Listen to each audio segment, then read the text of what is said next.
These are Apple's third generation AirPods, and for the first time since the original pair back in 2016, they've got a completely new design.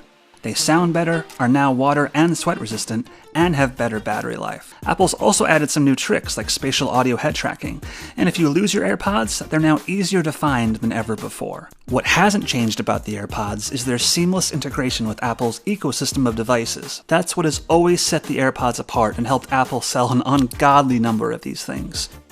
But we're near the end of 2021, and the game has changed a lot since the last AirPods came around. You can get a great set of earbuds for much less than the $179 that Apple wants for these.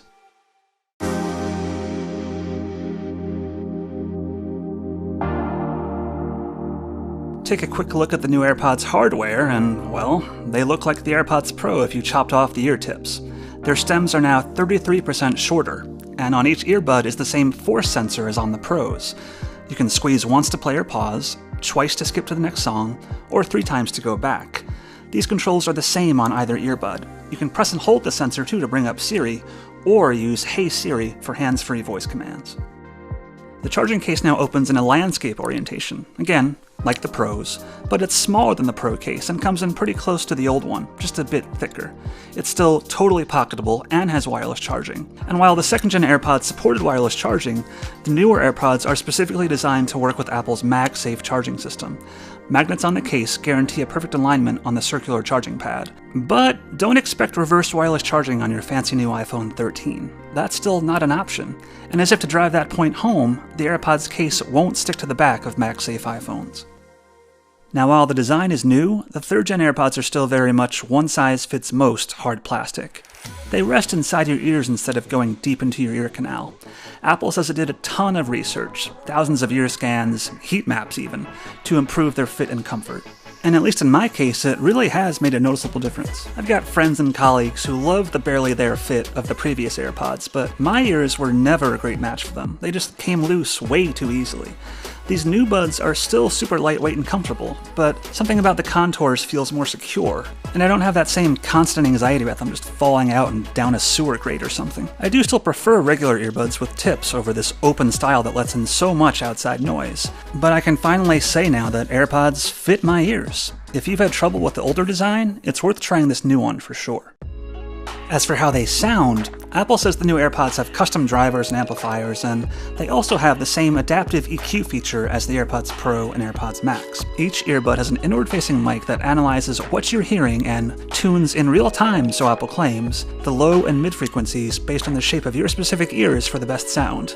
The thing is, though, it's hard to know what difference adaptive EQ is actually making. How are you supposed to tell what it's doing? I'd say if there's one area it does seem to be helping, it's bass. The third-gen AirPods sound fuller and have more body than the original and second-gen models did. It's about the best you can expect from these open-style earbuds, but it still won't match the deeper low end of buds that fully seal into your ears. The AirPods are clearly tuned to sound pleasing across a wide span of content: music, podcasts, movies, TV, and games, and they continue to excel at that. Now, I'm not talking about some big upgrade in sound quality here. These still sound like AirPods, but maybe with a little extra something that wasn't quite there before. But that brings us to one of the big features that Apple's pushing with these new AirPods, and that's spatial audio. Spatial audio is supposed to provide a more immersive experience than stereo by placing sounds anywhere and everywhere in space. It's all meant to sound more multi-dimensional, or at least that's what they say. There are already thousands of songs on Apple Music that have these Dolby Atmos spatial audio mixes, and you can find the same kind of thing on Tidal and Amazon Music, but Apple is pushing this new way of hearing your favorite songs hard. And this isn't just for music. Some of the biggest video apps like Netflix, HBO Max, Amazon Prime Video, and others also support spatial audio listening. But what makes Apple's approach special is head tracking. Like the AirPods Pro and Max, now the third-gen AirPods can adjust the audio in each earbud as you turn your head from side to side, keeping the soundstage fixed in place in front of you. Watching movies is where this effect is most impressive. On my big iPad Pro or at home on my Apple TV, it makes for a really cool surround sound experience that pulls you in more than any stereo mix ever would. But music is where things get a lot more inconsistent. Frankly, I could live without spatial audio in Apple Music or anywhere else for that matter right now. See, regardless of whether you've got head tracking on or off, many of these Dolby Atmos music tracks sound objectively worse than their stereo counterparts. Instruments and effects sound out of place, vocals can get drowned out in the mix, and so on. Point being that it takes a lot of effort from artists and producers to make this format really shine. And so far, it's very obvious that most of these mixes are not getting that level of work. It's easy to switch back and forth between Atmos and regular stereo using Control Center on iOS, which is great. And sometimes it is fun to hear how your favorite songs come through in spatial audio, but on the whole, this concept just is not a reason to buy these AirPods. Spatial audio can definitely wow you when watching movies, but is very, very meh for music. These new AirPods have longer battery life, up to 6 hours of straight listening from the previous 5, and a total of 30 hours when you include the charging case. Both the earbuds and case are now rated IPX4 for water resistance, so they're much better suited for use at the gym or on a run. AirPods have always been the best earbuds for voice calls, so we had to put these through a thorough mic test. Apple says it's using a new codec for better voice quality on FaceTime, and the outer mesh on each earbud should do a better job reducing wind noise. So then let's hear how these things sound. What do you think so far, Becca? What up, Chris? Today we are putting head to head a bunch of open earbuds. Look at all these. First up is the classic OG first gen AirPods. Next up we have the OnePlus Buds, which are incredibly colorful. They came out in July 2020. Also open ear, and they run for around $60 now. And of course, the headphone of the hour. These are the third gen AirPods. Their stem is a bit shorter this year, so I don't know how this mic quality is going to be. And now we have the open ear offerings from Samsung. These are the Galaxy Buds Live, also known as the Beans. Okay, now I want to throw in a wired pair of Apple headphones, just because this mic always sounds so damn good. And before we had wireless, well, we had these. Let's go to medium. Oh boy.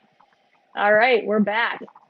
I like the fan test the best, because most of the time people can't hear me because there's a lot of wind happening on the earbuds. I always did love the color options of the OnePlus Buds. I mean, there's very few buds you can get in this color.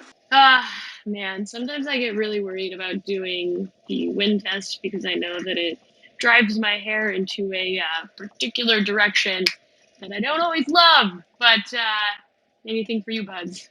You know, what I love about the Beans is that their design is like super unique, yet it fits so well in my ears, even with this like annoying piercing that kind of gets in the way of so many other buds. Man, I remember using these headphones and just like running the cable up my shirt always to try to hide it or keep it out of the way. I'm so happy I don't have to do that anymore.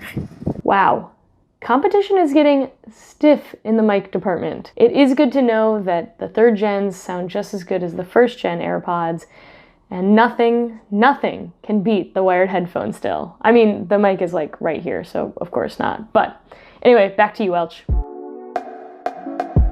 Rounding out the third-gen AirPods are some new software tricks. They've now got full integration with Apple's Find My app, and there's a new AirTags-like interface for hunting them down if they're somewhere close by, but it's not quite as precise. What's more helpful, at least I think, is that you can now be notified if you leave your AirPods behind somewhere, which is awesome. And if they're still truly nowhere to be found, you can turn on Lost Mode and be alerted if they come in range of millions of other iOS devices. One last kind of neat thing I want to mention has to do with your skin. See, AirPods have always paused automatically if you take one out of your ears, but these new ones have a more advanced skin detection sensor that Apple claims can tell the difference between your ears and something like your pants pocket. So if you shove them in there without the case on, they won't play music anymore, whereas they might have before. With their all-new design, sweat resistance, longer battery life, and new software features, Apple's third-gen AirPods are easy to recommend over the previous pair. Personally, I'd lean towards the AirPods Pro for their active noise cancellation and ear tips, but if you love that original AirPod design, that open style, and you're ready for an upgrade, here it is. And the main reason for buying them is still that unmatched simplicity and convenience for people who live inside Apple's ecosystem. The one-step setup, automatic device switching, audio sharing, and so on. But having said all of that, before you get locked further into Apple's world, it's worth giving other earbuds a serious look. There are so many more options now than there were even a few years ago when the second-gen AirPods came out. I'm talking about earbuds from Samsung and Jabra and Sennheiser and Amazon and Sony and Nothing and Anker and any number of companies. In some cases, they definitely sound better or have features that the AirPods don't. The question is if you want the easy thing. Just like every other pair of AirPods, these are meant to be the perfect companion to your iPhone. And perhaps more than any other Apple product nowadays, AirPods still just work.